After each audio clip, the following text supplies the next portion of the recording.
ये कहानी दो पक्की सहेलियों आरती और मीना की है। दोनों बचपन की दोस्त थीं और अब सिटी एक्स शहर की एक ही कंपनी में काम करती थीं। एक रात दोनों देर से एक पार्टी से घर लौट रही थीं। मीना गाड़ी चला रही थी, लेकिन दोनों के बीच गहरा तनाव था।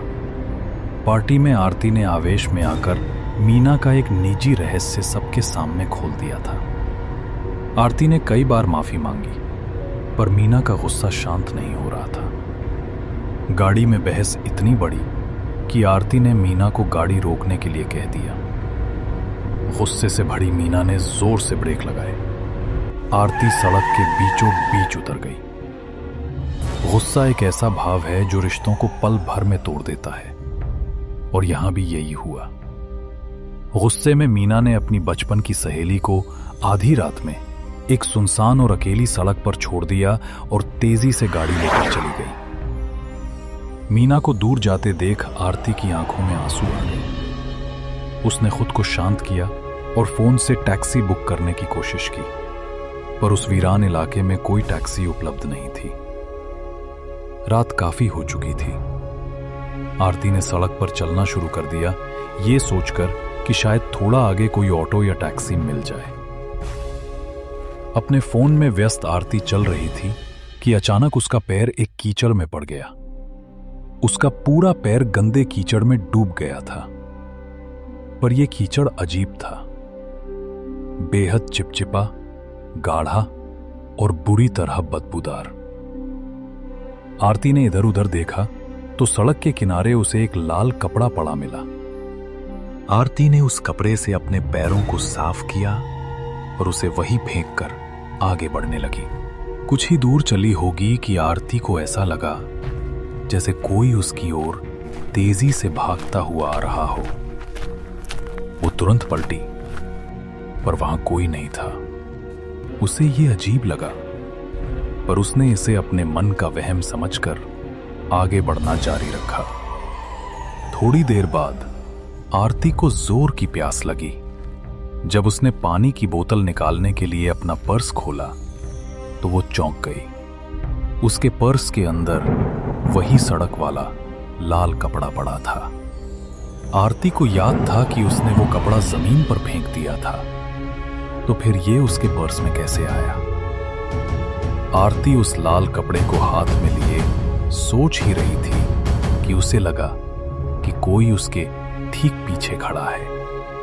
वो पलटी तो उसके एकदम पास तो कोई नहीं था, लेकिन थोड़ी दूरी पर एक पेड़ के पीछे से एक आदमी उसे घूर रहा था, जिसे देखकर आरती अचानक डर गई। वो आदमी दूर एक पेड़ के पीछे से लगातार उसे देखे जा रहा था। आरती उसकी शक्ल साफ नहीं देख पा रही थी, पर वो किसी सामान्य इंसान जैसा बिल्कुल नहीं लग रहा था। घबराकर आरती ने उस लाल कपड़े को वहीं फेंक दिया और तेज कदमों से आगे बढ़ने लगी। अब वो अपना गुस्सा भूल चुकी थी और डर के मारे मीना को फोन मिलाने लगी, पर उसका फोन नहीं लग रहा था।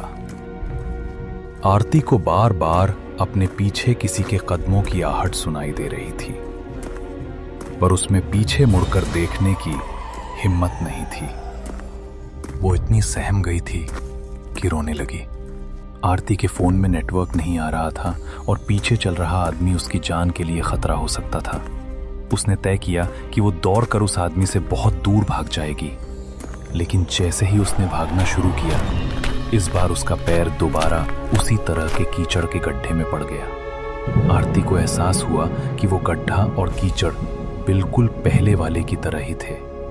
उसकी समझ में कुछ नहीं आ रहा था, क्योंकि शायद वो घूमकर उसी जगह पर वापस आ गई थी जहां से उसने चलना शुरू किया था।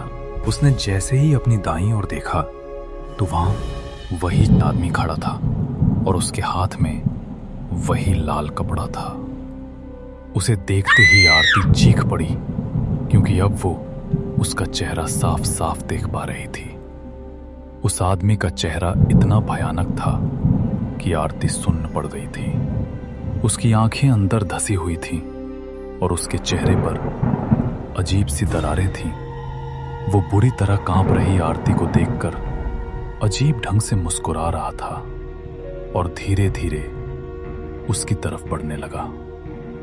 आरती ने भागते हुए डर के मारे अपनी आंखें बंद कर ली और तभी अचानक वो किसी बहुत बड़ी चीज से टकरा गई और वहीं बेहोश हो गई। जब उसे होश आया तो वो एक गाड़ी की पिछली सीट पर थी।